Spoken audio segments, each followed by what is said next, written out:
وعلى عباد الله الصالحين أما بعد فأعوذ بالله من الشيطان الرجيم بسم الله الرحمن الرحيم إن الله وملائكته يصلون على النبي يا أيها الذين آمنوا صلوا عليه وسلموا تسليما الصلاة والسلام عليك يا سيدي يا رسول الله الصلاة والسلام عليك يا سيدي يا حبيب الله مولاي صل وسلم دائما أبدا على حبيبك خير الخلق كلهم۔ تو اللہ رب العالمین میرا عذاب کم کر دیتا ہے۔ اس پر ابن جزری کا ایک جملہ ہے جو کہ میں آپ کو بیان کرنا چاہتا ہوں۔ ابن جزری کہنے لگے کہ یہ وہ کافر ہے، ابو لہب یہ وہ کافر ہے کہ جس کی مذمت میں قرآن اترا ہے۔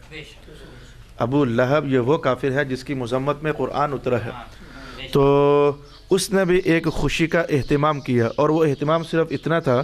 کہ اپنی لونڈی کو آزاد کیا۔ تو وہ کافر جو اتنا پکا کافر کہ اس کی مذمت میں قرآن اتر کر کے کہے اس کے ہاتھ ٹوٹیں، تو وہ بھی اگر جن ہاتھوں کے ٹوٹنے کی بات قرآن نے کی ہے، ابن جزری نے کہا کہ اگر وہ بھی ان ہاتھوں سے حضور کی خوشی کا کوئی اشارہ کر دے تو اللہ تعالیٰ اسے بھی قبول کرتا ہے اور اس کی قبر کے اندر سے عذاب کو کم کرتا ہے۔ تو اگر کافر حضور کی آمد کی خوشی منائے تو اللہ اس کو بھی اس خوشی منانے کی جزا لازماً دے۔ تو اے ایمان والو، جب تم سرکار کا میلاد مناتے ہوگے تم تو کافر نہیں، ایمان والے ہو، اللہ تمہیں جزا نہیں عطا فرمائے گا، ہے کہ اللہ تعالیٰ ضرور جزا عطا فرمائے گا۔ پھر علامہ جزری نے بیان بھی کیا کہ اگر مسلمان بندہ حضور رحمت عالم کی ولادت باسعادت کی خوشی کا اہتمام کرتا ہے حسب حال، کوئی بہت بڑا نہیں، کوئی لازمی نہیں کہ جلسہ ہو، کوئی لازمی نہیں کہ بڑا مجمع ہو یا بہت بڑی دیگیں پکیں یا کوئی بہت سارے مہمان آئیں، اکیلے بیٹھ کر بھی وہ خوشی کا اظہار کر دے، تو اللہ تعالیٰ نے جو انعامات رکھے اور ہمارے مشاہدے میں آئے،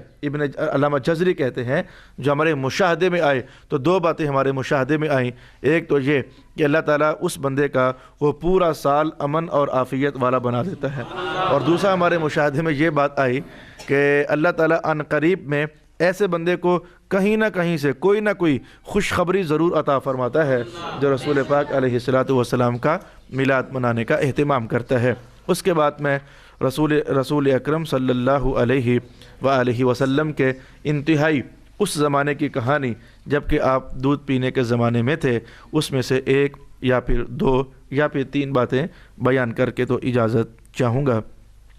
حضرت حلیمہ سعدیہ رضی اللہ تعالی عنہا، آپ کے بارے میں آپ کو جاننا چاہیے کہ دودھ پلانے والی 10 خواتین تھیں۔ رسول اللہ علیہ السلام کو 10 خواتین نے دودھ پلایا ہے، ان میں سے کسی نے کم کسی نے زیادہ۔ سب سے پہلے تو آپ کی والدہ ماجدہ حضرت آمینہ رضی اللہ تعالی عنہا نے دودھ پلایا۔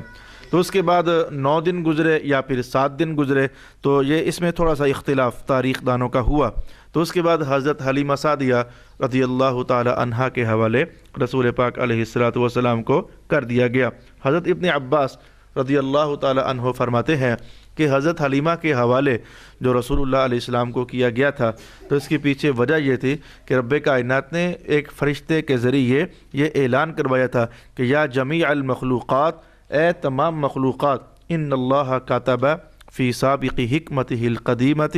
ان نبیہ الکریم یکون رضیعا لحلیمہ،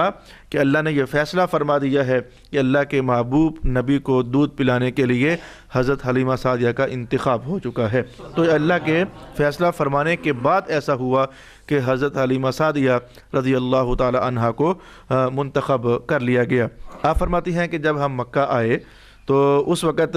میرے ساتھ ایک بڑی دبلی پتلی اور کمزور اونٹنی تھی، اور دوسرا میرے پاس ایک پہلے سے بھی کوئی بچہ تھا جو کسی اور کا میرے پاس تھا، اور میں اس کو دودھ پلانے کی ڈیوٹی دے رہی تھی۔ اس کا نام عبداللہ نقل کیا گیا، اور زرقانی کہتے ہیں کہ یہ عبداللہ جب جوان ہوا تو ہمیں پتہ نہ چل سکا کہ یہ مسلمان ہوا تھا یا مسلمان نہیں ہوا تھا۔ نام کی حد تک تو نقل کیا گیا، لیکن جوانی کے بعد اس کے ایمان لانے کی بات ہم پر واضح نہ ہو سکی۔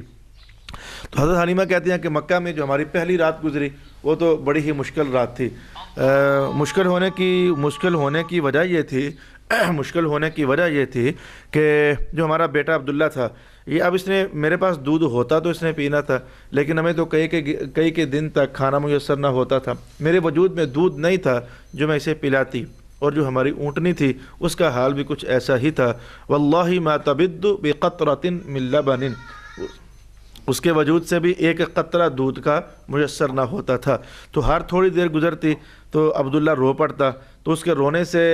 ہماری جو تھوڑی بہت نیند آ رہی ہوتی تھی، بھوکے تو ہم ویسے ہی تھے، تو رونے سے تھوڑی بہت جو نیند آ رہی ہوتی تو وہ پھر خراب ہو جاتی، پھر ہم سونے کی کوشش کرتے، تھوڑی دیر کے بعد بھوک کے ہمارے بچہ پھر رو پڑتا۔ تو یہ ساری رات ہماری ایسے گزری کہ نہ مجھے نیند آئی اور نہ ہی میرے خاوند کو نیند آئی، ساری رات ہماری یوں گزر گئی۔ صبح ہوئی تو دائیاں جو آئی ہوئی تھی میرے ساتھ اور بھی بچے لینے کے لیے، تو آپ کہتی ہیں اللہ کی قسم ہر دائی رسول اللہ کے دروازے پر آئی ضرور ہے لیکن انہوں نے حضور کو قبول نہیں کیا۔ الفاظ میں آپ کے سامنے پڑھنا چاہتا ہوں۔ آپ کہتے ہیں واللہ ما علمت منا امرأۃ الا وقد عرض علیہا رسول اللہ صلی اللہ علیہ وسلم، ہر عورت رسول اللہ کے گھر آئی لیکن اچھا وہ آ کر کہتی ہاں اس کا باپ کون ہے جی، کیا کرتا ہے جی، یہ سوال کرنے سے مقصد یہ ہوتا تھا کہ باپ اگر کوئی سرمایہ دار ہے، مالدار ہے، تو ہمیں کوئی 2-4 روپے اچھے ذرا مل جائیں گے، تو یہ اجرت پر یہ دودھ پلانے کا نظام عربستان میں ہوا کرتا تھا۔ تو آگے سے کہا جاتا کہ ان کے باپ نے کام تو کیا کرنا ہے، وہ تو دنیا میں ہے ہی نہیں ہے، وہ تو فوت ہو چکے ہیں۔ تو وہ عربستان کی دائیاں ختم کرو بھی، یہ کون ہے؟ الصلاۃ والسلام علیک یا سیدی یا رسول اللہ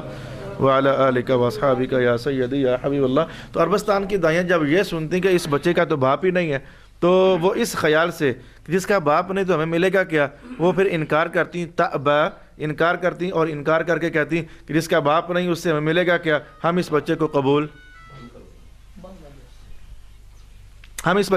نہیں کرتی، ہم اس بچے کو قبول نہیں کرتی۔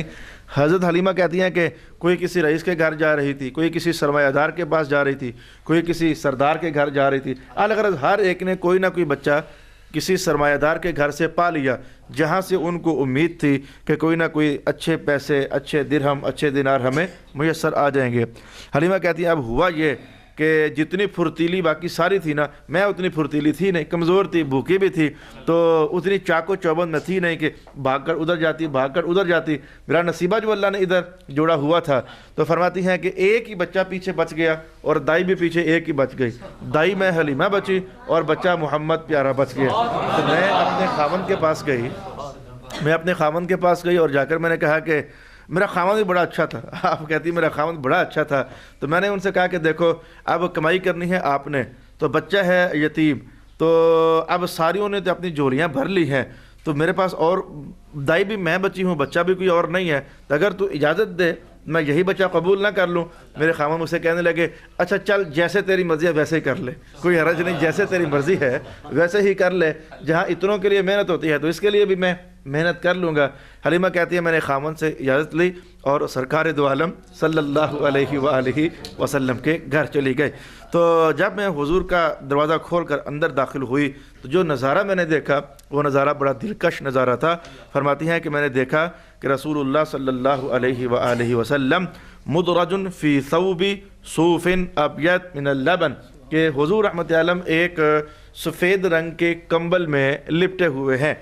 جملہ ذرا آپ کو بھی پتہ ہے جو میں اب کہنے والا ہوں، اور مجھے تو بہت زیادہ پتہ ہے، جب میں نے اس طرح کے ڈارک کپڑے پہنے اور ڈارک کپڑے تو لگتا ہے کہ میں گورا ہوں، کپڑے ڈارک ہیں اور میرا رنگ گورا ہے، اور جب میں چٹے کپڑے پہنتا ہوں نا سفید، تو پھر میں جب دیکھتا ہوں کہتا ہوں کپڑے زیادہ سفید ہیں اور میرا رنگ جو ہے کپڑوں کی بنسبت کم ہے، اور یہ ہر انسان کے ساتھ ایسا ہے۔ لیکن حلیمہ کہتی ہیں سفید رنگ کے اون کے بنے ہوئے کمبل میں سرکار دو عالم لپٹے ہوئے تھے، لیکن اللہ کی قسم حضور کا رنگ دودھ سے بھی زیادہ چٹا لگ رہا تھا۔ اب لگتا تو یہ ہے نا سفید کپڑوں میں کوئی لپٹا ہوا ہو تو بندے کا رنگ کم لگتا ہے، لیکن آپ کہتے ہیں نہیں، وہ جس بچے کی طرف میں بڑھ رہی تھی وہ سفید کپڑے میں ہونے کے باوجود اس کا رنگ دودھ سے بھی زیادہ سفید مجھے معلوم ہو رہا تھا۔ بڑا مزہ آ گیا رات کو، بلکہ رات کو کیا ابھی ہم جو لوگ ہیں نا، ہم مولوی لوگ، ہم نعت خوان لوگ، یا آپ لوگ بھی، ہم سارے لوگ صرف یہی نہیں کہ ہم لوگ جب کسی مجلس میں جائیں یا کسی محفل میں جائیں تو دل کرتا ہے چلے جی تھوڑی سی خوشبو لگا لیں، لوگوں نے ملنا ہے، ملانا ہے، محفل ذرا معطر ہو جائے تو خوشبو لگا کر کے تو ہم اپنا گزارا چلاتے ہیں۔ لیکن حلیمہ فرماتی ہیں کہ جب میں نے دیکھا نا اس بچے کو جو دودھ سے زیادہ سفید مجھے لگ رہا تھا، تو میں نے ذرا ایک اور بات پر دھیان دیا، تو وہ بات یہ تھی یفوح منہ المسک،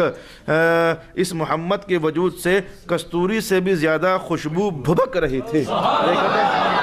آپ کو یفوح کا معنی نہیں پتا، آپ کو یفوح کا معنی نہیں پتا۔ ایک ہوتا ہے خوشبو کا آنا اور ایک ہوتا ہے خوشبو کا بھبک جانا، یعنی جیسے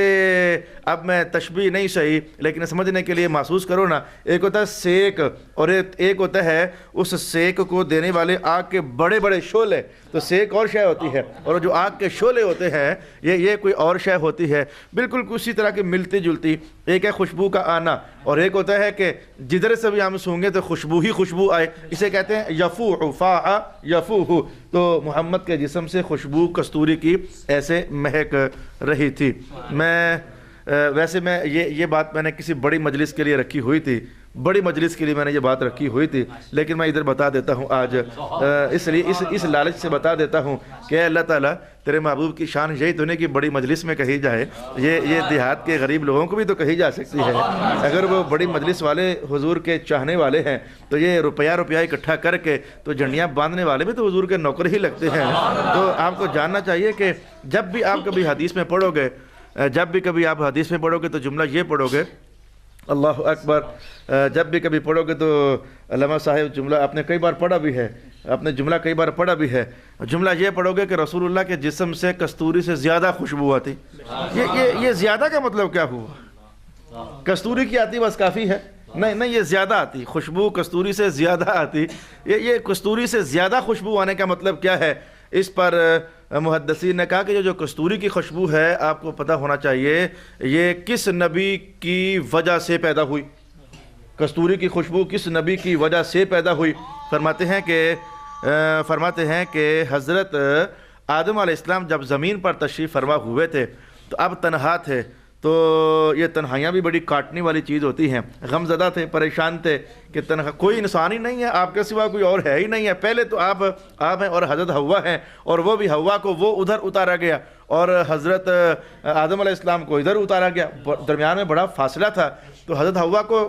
جس علاقے کو آج جدہ کہتے ہو، جدہ، حوا علیہ السلام ادھر اتری تھی، تو یہ جدہ کا معنی تھا دادی، یعنی بڑی ماں۔ تو چونکہ آپ ادھر اتری تھی تو عربی زبان میں بڑی ماں کو جدہ کہتے ہیں، دادی، تو اس لیے اس علاقے کا نام جدہ ہے۔ وہ جدہ اس لیے اس علاقے کو کہا جاتا ہے کہ ہماری جو بڑی ماں ہے وہ اس علاقے میں اللہ رب العالمین نے انہیں اتارا تھا۔ تو آدم علیہ السلام کی دل جوئی کے لیے یعنی انہیں کمپنی ملے، اور یہ ذرا وہ جو ایک ماحول کی ایک میں کیا لفظ بولوں، جیسے ہم ہوتے تو جیسے خوفناکی سی ہوتی ہے یا پھر وحشت ناکی سی ہوتی ہے یا تنہائیاں جی ہوتی ہیں، تو یہ ختم ہو جائیں۔ تو ہرن، اللہ رب العالمین نے ہرن بھی جو آئے جنگلات کے، تو ہرن آپ کے پاس آئے نا، وہ آپ کے پاس آتے تو آپ اپنے ہاتھ سے وہ پتے پکڑ کر ان کے منہ میں ڈالتے،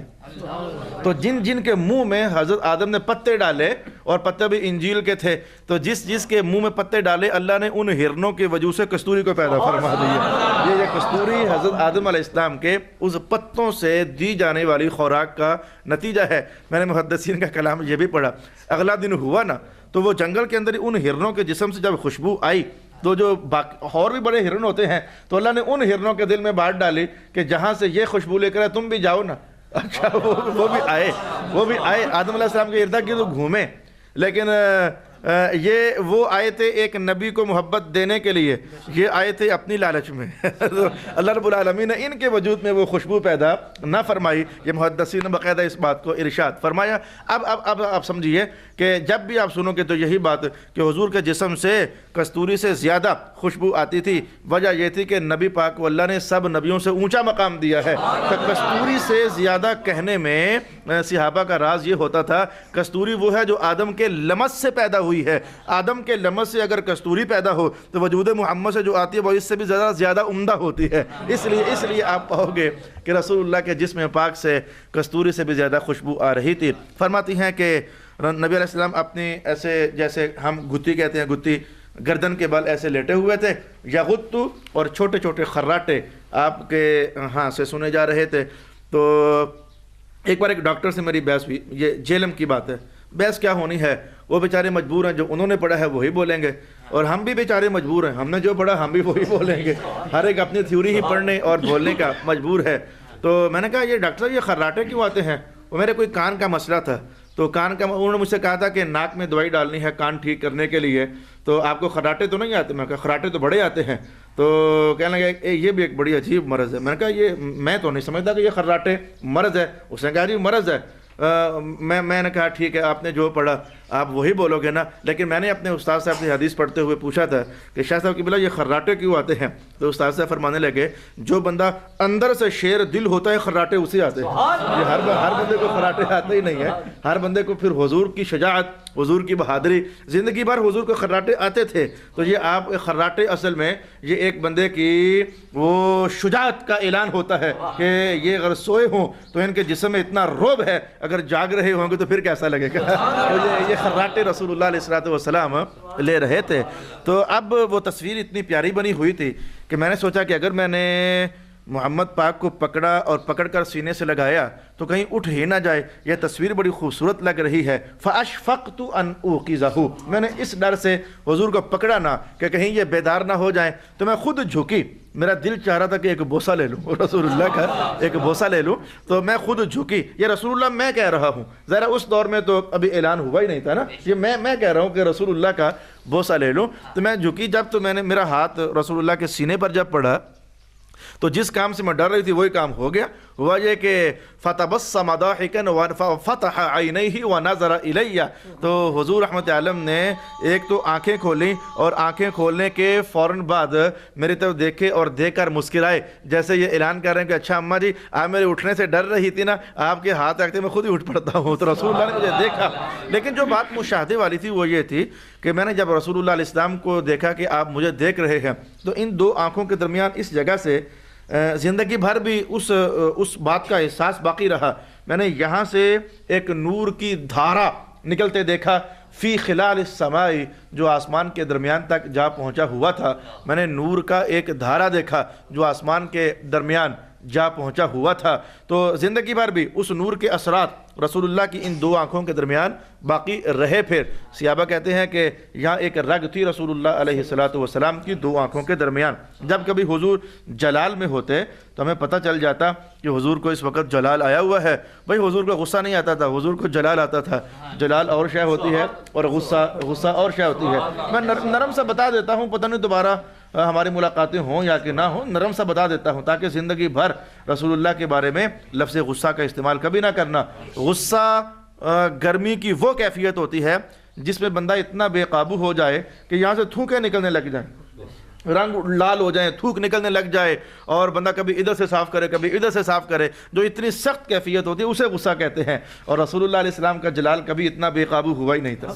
کہ ہم کہیں کہ بھی وہ تھوک ادھر سے بھی نکل آتی اور ادھر سے بھی نکل آتی۔ تو حضور جب جلال میں ہوتے تو یہ رگ جو سامنے والی ہوتی یہ خون سے بھر جاتی، جس کو دیکھ کر ہم سمجھ جاتے کہ اب خیر نہیں ہے، رسول اللہ علیہ السلام جلال میں ہے، اللہ ہی خیر کرے کوئی وہی ہی ہمارے خلاف نہ اتر آئے۔ تو حلیمہ فرماتی ہیں کہ میں نے محمد بیٹے کو اٹھایا اور اٹھا کر کے تو میں نے ایک طرف سے دائیں طرف سے دودھ پیش کر دیا، تو رسول اللہ علیہ السلام نے دودھ پیا۔ تو پھر ماؤں کی عادت ہوتی ہے، وہ ادھر سے بھی دودھ پلاتی ہیں تو ادھر سے بھی دودھ پلاتی ہیں۔ پھر جب میں نے محمد کو پلٹایا تاکہ بیٹے اب ادھر سے دودھ پی لے تو رسول اللہ علیہ السلام نے پینے سے انکار کر دیا۔ اس پر علامہ قسطلانی کہتے ہیں کہ رب کائنات نے رسول اللہ کے دل میں یہ بات ڈال دی کہ ہمارے پیارے نبی، ایک طرف سے دودھ آپ نے لیا ہے پی، جو دوسری طرف والا دودھ ہے یہ آپ نے نہیں پینا، آپ کا بھائی عبداللہ رات سے بھوکا ہے، روتا رہا، یہ اس کا حصہ ہے۔ تو رسول اللہ علیہ السلام نے اسی حالت میں وہ انصاف کیا اور ایک طرف کا دودھ آپ نے تناول فرما لیا اور دوسری طرف کا دودھ آپ نے اپنے بھائی کے لیے چھوڑ دیا۔ فرماتے ہیں کہ میں ابھی اگلے صفحات پر جا رہا تھا، وہ میں نے ابھی سنایا نہیں ہے، میں اگلے صفحات پر جا رہا تھا۔ اس کا ایک چسکے دار جملہ یہ ہے کہ حلیمہ کہتی ہیں وقت گزرتا گیا، اتنی تیزی کے ساتھ گزرا کہ 2 سال گزر گئے، آج حضور کو واپس کرنے کا زمانہ آ گیا۔ ہم مکہ کی طرف آ رہے تھے اور راستے میں بہانے سوچ رہے تھے کہ جا کر حضور کی اماں سے کہیں گے اسے بھی ہمارے پاس اور رہنے دیں۔ ہم بہانے سوچ رہے تھے کہ کون سا بہانہ ہم کریں تاکہ حضرت آمنہ اس محمد پاک کو ہمارے پاس اور رہنے دیں۔ ہم نے بہانہ سوچا اور کامیاب بھی ہو گئے۔ تو رسول اللہ کو 2 سال کے بعد واپس کرنے آئے تو ہم پھر سے اپنے ساتھ لے گئے، اس لیے کہ 2 سالوں میں ہم نے حضور کے جسم کی برکات سے وہ مناظر دیکھے اور وہ مشاہد دیکھے جو ہم کبھی فراموش نہیں کر سکتے ہیں۔ مثلا انہی میں سے ایک یہ دیکھ لیجئے، کیا فرماتی ہے، میں نے محمد بیٹے کو اٹھایا تو جہاں ہمارا قافلہ تھا میں وہاں پہنچی تو ہماری اونٹنی کا حال یہ تھا کہ وہ شارف تھی، 2 قدم چلنے پر گر جاتی، 4 قدم چلنے پر گر جاتی، مسلسل چل نہیں سکتی تھی اور دودھ کا ایک قطرہ اس کے وجود میں نہیں تھا۔ لیکن جب میں پلٹ کر وہاں پہنچی نا تو میری نظر سیدھی اونٹنی پر پہنچی تو میں نے دیکھا اس کے تھن دودھ سے بھرے ہوئے ہیں۔ تو میرے خامد نے دودھ نچوڑا، خود بھی پیا، مجھے بھی پلایا اور مجھے کہنے لگی حلیمہ اور جو تو کہہ رہی تھی یتیم بچہ ہے، جو تو یہ کہہ رہی تھی نا، اللہ کی قسم مجھے لگتا ہے کہ یہ یتیم بچہ تو کوئی بڑی مقدس اور بابرکت روح لے کر آ گئی ہے نا، جس کی آنے سے برکات ہو گئی ہیں، اور تیرے سینے میں بھی اللہ نے دودھ ڈال دیا اور اونٹنی کے ہاں بھی دودھ ڈال دیا۔ حلیمہ کہتی ہیں کہ دائیوں نے آپس میں ایک دوسرے کو الوداع کہا اور بھی اب اپنے گاؤں واپس چلتی ہیں۔ تو ان سب نے اپنی اونٹنیوں کو، اپنے خچروں کو ایڑ لگائی اور وہ چل پڑیں، لیکن جب ہم نے اپنی اونٹنی کو اٹھایا تو یہ اپنے گاؤں کی طرف بڑھی ہی نہ، تو یہ رک گئی اور اس نے اپنا چہرہ کعبۃ اللہ کی طرف کر لیا، اپنا رخ کعبۃ اللہ کی طرف کر لیا اور حرم مکہ میں جا کر اس نے کعبۃ اللہ کے سامنے 3 سجدے دیے۔ یہ رسول اللہ علیہ السلام کے وجود کی برکات ہیں کہ 3 سجدے دیے، اور آپ کہتی ہیں میں نے خود دیکھا کہ میری اونٹنی نے سر آسمان کی طرف اٹھا دیا جیسے اللہ کا شکر ادا کر رہی ہو کہ مولا وہ براقوں پر بیٹھنے والا نبی آج میری پشت پر بیٹھے گا۔ وہ آسمان کی طرف سر اٹھایا اور 3 سجدے کیے اور پھر وہ اپنے گاؤں کی طرف، قبیلہ سعد کی طرف چل پڑی۔ تو فرماتی ہیں کہ نکلی ہم بعد میں تھیں لیکن اونٹنی اتنی تیز چلی کہ وہ سب سے آگے نکل گئی۔ ہم جب تھوڑا سا آگے گئے تو دائیوں نے مجھے پیچھے سے آواز ماری، تعجب ناک ہو رہی تھی اور کہنے لگی یا بنت ابی ذؤیب، اے حلیمہ ابو ذؤیب کی بیٹی، یہ اونٹنی وہی ہے جس پر رات کو تو بیٹھ کر آئی تھی یا تبدیل کر لی ہے؟ اس لیے کہ رات والی تو چل نہیں سکتی تھی اور یہ ہم سب سے آگے نکلی جا رہی ہے۔ حلیمہ کہنے لگی کہ میں نے اونٹنی تبدیل نہیں کی ہے، یہ وہی ہے اللہ کی قسم جس پر میں رات کو بیٹھ کر آئی تھی۔ اونٹنی تو وہی ہے لیکن ایک بچہ ہمارے ساتھ ایسا شریک حال ہو گیا ہے کہ جس کی وجہ سے اللہ تعالیٰ نے ہم سب کو برکتیں عطا فرما دی ہیں۔ تو ان دائیوں نے ایک جملہ کہا، وہ جملہ یہ تھا کہ ان لہذہ شأنا عظیما، اے حلیمہ تیری اونٹنی کی تو بڑی عظیم الشان حالت ہو گئی ہے، کل تک یہ چل نہیں سکتی تھی اور آج یہ بڑی تیز دوڑ رہی ہے۔ تو حلیمہ کہتی ہے کہ انا اسمع اتانی، میں نے اپنی اونٹنی کو سنا، وہ یہ جملے بول رہی تھی، اللہ نے اونٹنی کو بولنے کی طاقت عطا فرما دی، وہ یہ جملے بول رہی تھی اور وہ کہہ رہی تھی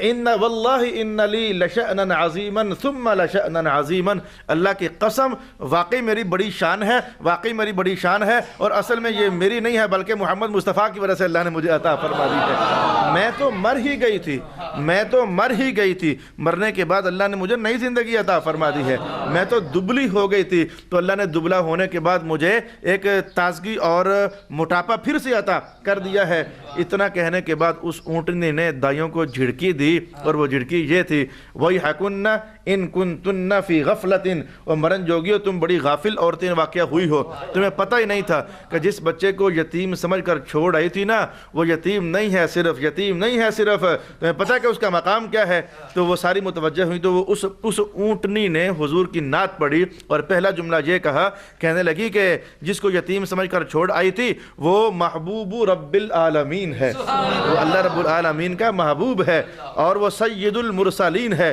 اللہ رب العالمین نے انہیں تمام نبیوں کا رسولوں کا سردار بنا دیا ہوا ہے، اور وہ خیر الاخیار، اس کائنات میں جتنے بھی اچھے اچھے بندے ہیں نا ان سب کو اکٹھا کرو تو محمد ان سب سے اچھا ہے، جتنے اچھے ہیں ان سب سے اچھا ہے محمد صلی اللہ علیہ وآلہ وسلم۔ یہ 4 جملوں پر مشتمل اس اونٹنی نے نعت پڑھی رسول پاک صلی اللہ علیہ وآلہ وسلم کی۔ حلیمہ فرماتی ہیں خیر سے ہم گھر جا پہنچے، تو جب گھر جا پہنچے تو 2-4 دن گزرے نا تو محلے میں ایک شور اٹھا، 2-4 دن گزرے تو محلے میں ایک شور اٹھا۔ وہ شور یہ تھا کہ جیسے ہماری مائیں نہیں ہوتی اپنے بچوں کو پکڑ کر کے 2-3-4 کو بٹھا کے سمجھاتی ہیں وہ مرن جو شرارتی ہو توڑی لٹ ٹوٹے کی کر دے ہو تو سارا دن کھیڑ دے رہتے ہو، اس طرح کے جملے۔ تو وہ انہوں نے اپنے چرواہے اکٹھے کیے ہوئے تھے، وہ ہمارے قبیلے والوں نے اپنے چرواہے اکٹھے کیے ہوئے تھے اور انہیں وہ ڈانٹ رہے تھے، اور میں نے سن لیا وہ ڈانٹ کیا تھی، وہ ڈانٹ یہ تھی اور تم سارا دن بکریاں لے کر جاتے ہو، کرتے کیا ہو؟ وہ ڈانٹ رہے تھے انہیں، سارا دن بکریاں لے کر جاتے ہو، تم کرتے کیا ہو؟ وہاں بکریاں لے کر جایا کرو جہاں حلیمہ بکریاں چراتی ہے، اس کی بکریاں جاتی ہیں تو پیٹ بھی بھر کر آتی ہیں، تھن بھی دودھ سے بھر کر آتی ہیں، اور تم سارا دن پتہ نہیں ویلے پھرتے رہتے ہو، اور بکریاں کی بکیاں بھی خالی ہوتی ہیں اور دودھ بھی ان کا نہیں ہوتا۔ میں دل ہی دل میں کہہ رہی تھی یہ بکریوں کے بکیاں اور دودھ سے تھنوں کا بھر جانا یہ خود بخود نہیں ہے، یہ جب سے محمد پیارا آیا ہے اللہ نے برکات کا نزول فرما دیا ہوا ہے، ہماری بکریاں بھی چر کر آتی ہیں۔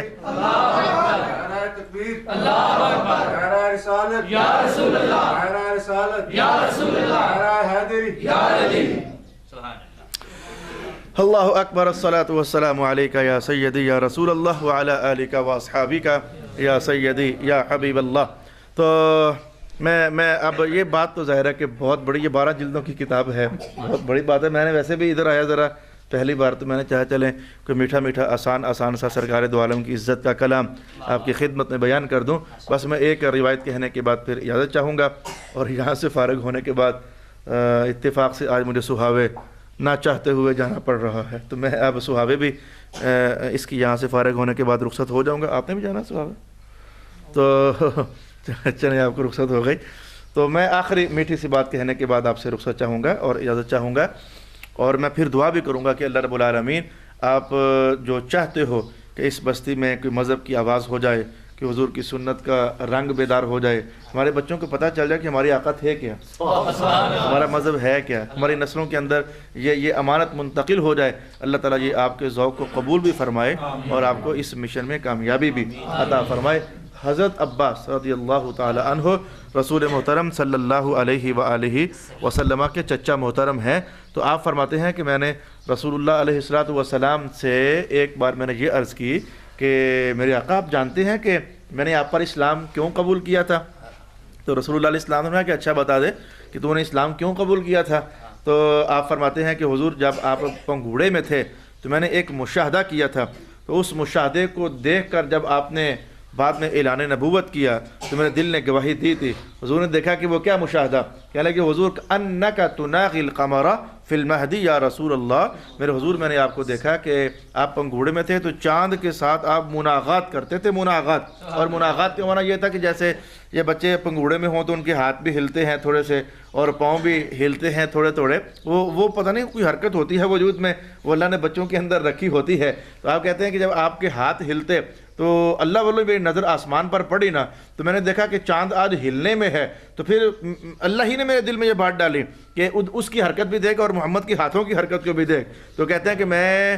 چاند کے ہلنے کو دیکھتا، آپ کے ہاتھ کو دلتا، ہاتھ کو دیکھتا، ہاتھ اگر ادھر جاتا تو چاند ادھر جاتا، ہاتھ اگر ادھر جاتا تو چاند ادھر جاتا، ہاتھ آگے جاتا تو چاند آگے جاتا، ہاتھ پیچھے ہوتا، جدھر جدھر آپ کا ہاتھ گھومتا تو سرکار میں نے دیکھا کہ چاند بھی ادھر ادھر گھومتا تھا۔ تو پھر آج جب غار ہرا سے اتر کر آپ نے کہا کہ اللہ ایک ہے، میں محمد اللہ کا رسول ہوں، تو مجھے آپ کی بچپن کی وہ تصویر یاد آ گئی کہ جو پنگھوڑے میں ہو تو پھر بھی چاند پر حکومت کرے، یہ کوئی عام بندہ نہیں ہو سکتا، اللہ کا سچا نبی ہی ہو سکتا ہے۔ یہ وجہ بنی میرے سرکار کہ میں نے آپ پر اسلام قبول کر لیا، اور آج میں حلقہ بغوچ اسلام ہوں، آپ کے غلاموں میں ہوں۔ چچا ہو کر بھی یہ اسلام کے بھی کیا رشتے تھے، اسلام بھی کیا رشتے دیتا ہے۔ میں آپ کو دلچسپ کہانی کہوں، اسلام بیٹیوں کو ماں بنا دیتا ہے۔ یہ بڑا عجیب میں نے جملہ بول دیا، ہوتی بیٹی ہے اپنے باپ کی لیکن اسی باپ کی وہ ماں لگتی ہے۔ یہ اسلام کی وجہ سے اللہ تعالیٰ نے یہ رونقیں بھی رکھی ہوئی ہیں۔ میری مراد اگر آپ نے سمجھے تو میں آپ کو بتا دیتا ہوں، حضرت ابو بکر صدیق رضی اللہ تعالی عنہ کی صاحبزادی والا شان حضرت عائشہ ظاہر بیٹی ہیں ان کی، تو حضور کے حرم میں آئیں، جب نکاح ہوا، شادی ہوئی تو رب کائنات نے قرآن حکیم میں اعلان کر دیا۔ وہ اعلان یہ تھا وَأَزْوَاجُهُ أُمَّهَاتُهُمْ کہ نبی کی جو بیوی ہے وہ سب ایمان والوں کی ماں لگتی ہے، نبی کی بیوی سب ایمان والوں کی ماں لگتی ہے۔ تو کتنا اونچا مقام، حضور کی بیوی آئی تھیں تو اپنے ابا کے لیے بیٹی تھی، اور حضور کے نکاح میں ہوئی تو نکاح میں آنے کے بعد اب اپنے ہی ابا کی ماں لگ رہی ہے۔ یہ مقام تھے جو رسول اللہ علیہ السلام کی نسبتیں عطا فرما دیا کرتی تھیں۔ نسب کے اعتبار سے بیٹی لگ گئیں اور عزت و مقام و شرف کے اعتبار سے اللہ پاک نے انہیں، تو یہی حال حضرت عباس کا تھا۔ لگتے ویسے آپ کے چچا تھے، عمر آپ کی زیادہ تھی، بڑے تھے، لیکن ایک بار کسی نے پوچھا تھا حضرت عباس سے کہ هل انت اکبر ام النبی صلی اللہ علیہ وسلم، عباس یہ بتاؤ کہ آپ بڑے ہو یا کہ محمد مصطفیٰ بڑے ہیں؟ حضرت عباس نے جو جواب دیا یقیناً وہ ادب کی دنیا میں ایک مقام رکھتا ہے۔ آپ نے فرمایا کہ جہاں تک معاملہ ہے عمر کا، عمر میری زیادہ ہے، بڑا میرا بھتیجا محمد ہی ہے۔ عمر میری زیادہ ہے، عمر میری زیادہ ہے، لیکن بڑا میں نہیں ہوں، بڑا میرا سونا محمد ہے صلی اللہ علیہ وآلہ وسلم۔ اللہ رب العالمین آپ سب دوستوں کو اس مجلس پاک کو سجانے کی وجہ سے اپنے دربار میں بھی مقبولیت عطا فرمائے، رسول پاک علیہ السلام کے دربار اقدس میں بھی مقبولیت عطا فرمائے۔ میں مختصر سے دعوت بھی دیتا ہوں، آپ زندگی بھر کہیں نہ کہیں تو آتے جاتے رہتے ہو، گھومتے گھماتے رہتے ہو، دور دراز کے بھی قرب و جوار کے بھی سفر کیے ہوں گے، تو آج میں پہلی دعوت اس گاؤں میں دینے لگا ہوں۔ میں اس جگہ آیا بھی ویسے پہلی بار ہوں،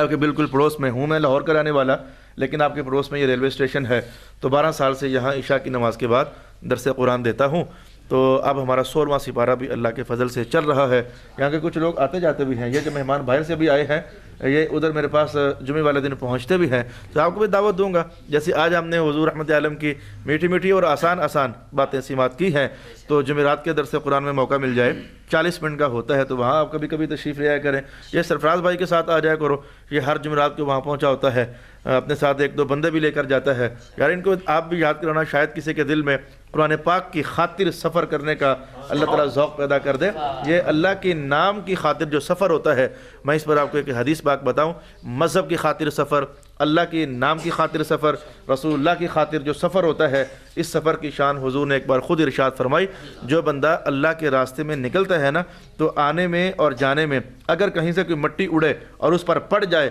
تو اللہ تعالیٰ جسم کے اس حصے پر دوزخ کی آگ حرام فرما دیتا ہے۔